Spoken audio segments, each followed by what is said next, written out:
Hey guys, welcome to Pages with Sidra. Today we are going to start chapter 548 of I Have 90 Billion Licking Gold Coins. If you haven't watched the previous chapters, make sure to check them out on my channel. Now, without any delay, let's dive into the chapter. As the night deepened, a subtle shift occurred in Tina Morgan's demeanor. The calmness on her face faded, replaced by a growing fury that blazed in her eyes. She was livid, absolutely incensed. At first, I thought Xin Yuan hadn't seen through my identity. I tolerated his insults to keep my cover intact. But now, it's clear, he knew all along. The arrival of a Chinese military vessel and the powerful aura she sensed approaching left no doubt. Xin Yuan had called in reinforcements. With a warship and backup from elite Chinese cultivators, things are clearly turning against me. He has ties to the 9th Bureau, it makes sense he could mobilize the Navy. And since we've entered Chinese waters, he's feeling bold enough to slap me across the face in public. Her fury boiled over. That crude, shameless man. He was playing with fire. A chilling aura burst out from Tina's body, dropping the air temperature dramatically. A cold, biting energy began to spread. Meanwhile, the distance between the cruiser and the Glory rapidly closed, 100 meters. 50, 20. Then, like a shadow slicing through the sky, a man in traditional Chinese robes suddenly soared from the deck of the cruiser. With arms spread like a great rock, he floated toward the Glory's deck. Qi Tan, your ancestor is here to save you. But just as the figure, Xin Yuan, the medicine ancestor, landed on the deck, a violent force exploded toward him. A blur streaked through the night. Tina Morgan had struck. She launched a furious kick, still seething from being slapped by Xin Yuan earlier. Her rage-fueled strike hit Xin Yuan squarely, launching him like a cannonball and smashing through the bow of the ship. The old man was stunned, but fury quickly replaced the shock. He had already been humiliated time and again by Xin Yuan. Now this? If not for his heavenly silkworm armor, he might have been seriously injured from the sneak attack. You damn brute. Go to hell. With a wave of his hands, Xin Yuan unleashed 11 meteoric poison needles, silver flashes of death that tore through the air at lightning speed toward Tina. But Tina Morgan was no ordinary woman. Even projectiles faster than sniper bullets couldn't touch her. With a flicker of movement, she dodged them all. Then, something strange happened. Those silver needles turned midair. They curved, adjusted, homed in on her from all directions. Mental manipulation? He's controlling them with his mind? So, you brought out a psychic cultivator just to deal with me, Xin Yuan? I underestimated you. Tina stomped the deck, causing a crater and a spray of debris, and slipped into the cracks to evade the encroaching needles. And so began an epic showdown, two peak-tier fighters unleashing their full power atop the Glory. The massive luxury ship shook, its pristine deck torn apart, metal warping and with splintering. It began leaking heavily under the strain. If Xin Yuan had been there, he would have cried blood. That ship cost me 100 billion. Now it's a damn battlefield. Eventually, Xin Yuan began to falter. He hadn't expected this foreign woman to be so terrifyingly strong, even after his own breakthrough. He'd hoped his injuries and experiences would elevate him to a new tier, but even that wasn't enough. Worse, innocent passengers were getting caught in the crossfire. To avoid further casualties, Xin Yuan shifted the battlefield to the cruiser. With support from Fuso's artillery, the fight evened out again, turning into a brutal back-and-forth. But now, the cruiser was starting to look like a war zone. Smoke, shattered steel, gaping holes. Both fighters knew they had to end this quickly. Xin Yuan, if Xin Yuan joins the fight, I'm finished. Tina, if I have to fight them both, I won't survive. I need to kill this old man now. Suddenly, boom. An earth-shaking explosion rocked the sea. Flames erupted sky-high, a massive shockwave rolled out over the waves, and the entire cruiser was engulfed. For the glory of the Emperor, I, Miyamoto, will serve till death. Curse you, Chinese dogs. The Fuso commander had detonated all the ship's armaments, a full self-destruction. The blast swallowed everything man, woman, steel. In the aftermath, the warship began sinking, disappearing beneath the waves. Back on the Glory, the situation was no better. Water gushed in from all sides. Panic spread like wildfire among the tourists. But soon, the Chinese Navy arrived to conduct a massive rescue effort. The Glory held on for nearly 5 hours before the damage proved too much. The proud, billion-dollar cruise liner finally sank into the sea. Like a modern-day Titanic, except this time, help arrived. Meanwhile, far away. Boss, we've been flying for nearly 2 hours now. Are we seriously gonna make it back to the ship?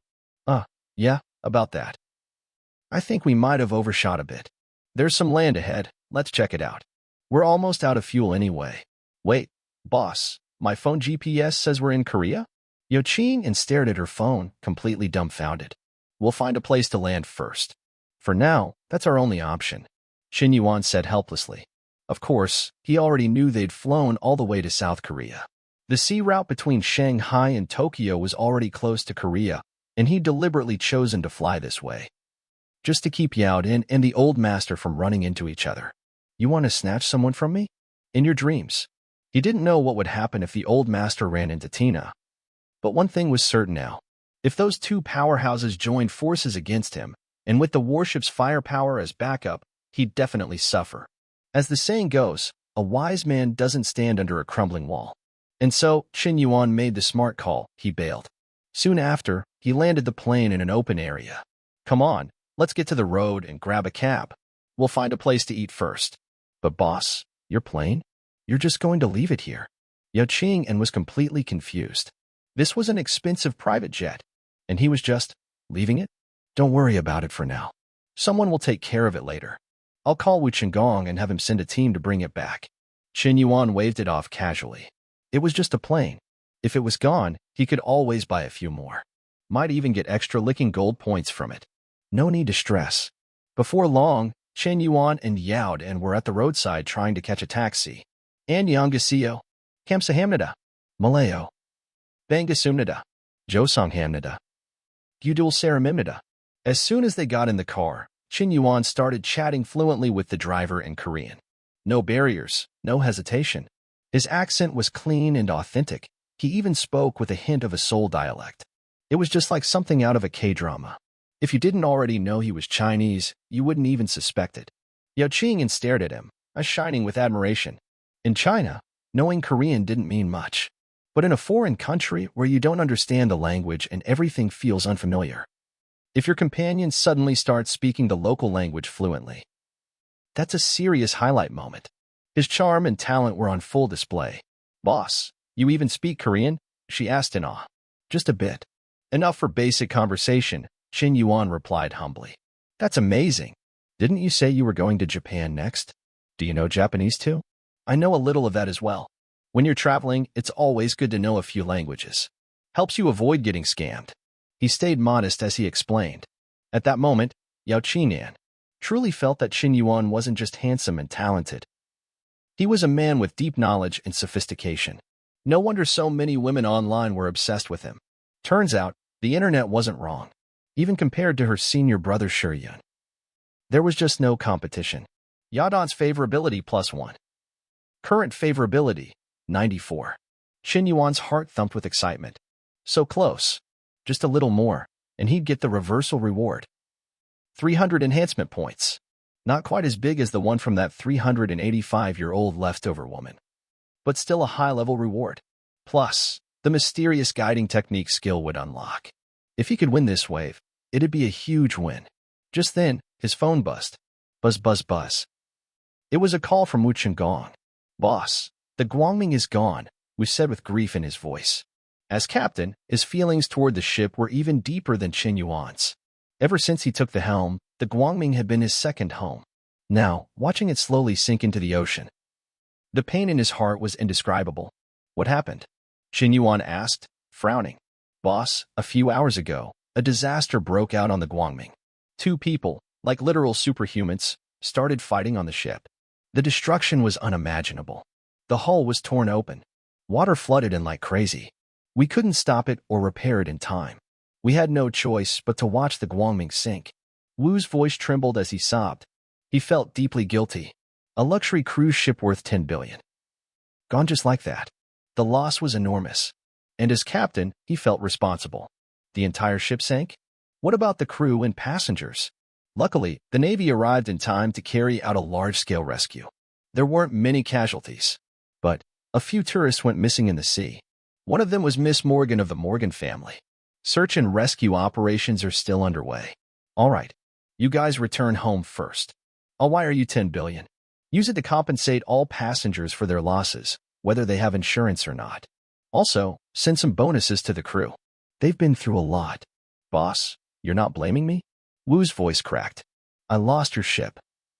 It's just a ship, Chen Yuan replied calmly. As long as everyone's alive, that's what matters. I'm still planning to buy the biggest, most luxurious ship in the world. And you'll still be the captain. Wu's eyes filled with tears. Boss, I'll follow you for life. After hanging up, Chen Yuan had a good idea of what had happened. The old master must have fought with Tina, and their battle was apocalyptic. They actually brought down the Guangming. But who won? From the system interface, he could see Tina's licking dog icon was still active, which meant she wasn't dead, she was still alive. As for the old master, his fate was unknown. Meanwhile, out at sea, two figures floated in the vast ocean. They were lying on a wooden board, just barely staying above water. They had been drifting for hours, soaked and injured, barely hanging on. These two were none other than Tina Morgan and Xiantian Yaozu. After the explosion of the warship triggered by Miyamoto, the massive shockwave had seriously injured both of them. Xiantian Yaozu had taken the brunt of it. His wounds were worse than what he'd suffered back at the Qin family estate. He was hanging by a thread, barely clinging to life. Tina had fared a bit better. But at the last moment, she'd been hit by one of the old master's poison needles. So, not only was she hurt by the missile blast, she was also poisoned. Even so, both of them had managed to survive. Their vitality was downright monstrous. Now, too weak to swim, they clung to the wooden board, vigilantly watching each other. That's it for today's chapter recap. If you enjoyed the breakdown, don't forget to like, comment, and subscribe to stay updated with the latest manga, manhwa, and manhwa recaps. About thoughts on today's chapter? Drop them in the comments. I'd love to hear your take on the story. Also, if you know other fans who were reading this manhwa but stopped because it got axed, share this video with them. The more support we get, the more motivation we'll have to keep making these videos. See you in the next one. Until then, keep turning the pages.